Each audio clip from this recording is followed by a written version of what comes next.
Bienvenue à La Panne. De la gare, située à Dunkerque, nous avons emprunté le tram pour nous arrêter sur l'esplanade, le point central de la ville. Nichée dans les dunes, la ville est aussi le paradis des surfeurs.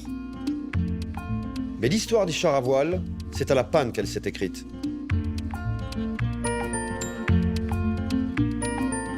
C'est si bon la liberté d'effleurer le sable à quelques centimètres du sol. Bonjour et bienvenue dans Martin Bonheur. Aujourd'hui, on prépare ensemble un gazpacho avec du merlan bien de chez nous. Allez, c'est parti.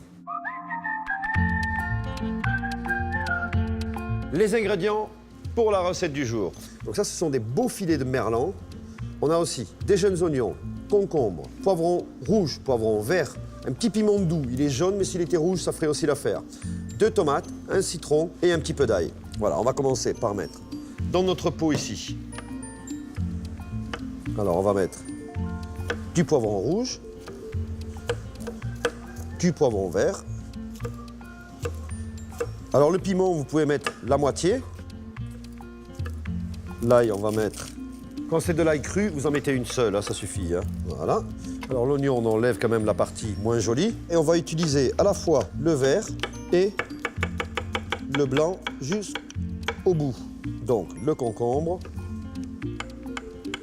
Alors, on remplit notre récipient ici. On va y rajouter un petit peu de zeste de citron. Ça parfume vraiment le gazpacho. Le demi-citron qu'on vient presser dans les légumes ici. On va mettre un tout petit peu d'eau, pas beaucoup, juste pour amorcer. Puis on va couper les petits morceaux de pain. Alors, on le coupe en assez petit, hein, comme ça se mixe facilement. Voilà, et maintenant, on va commencer à mixer. On a notre poêle qui est chaude.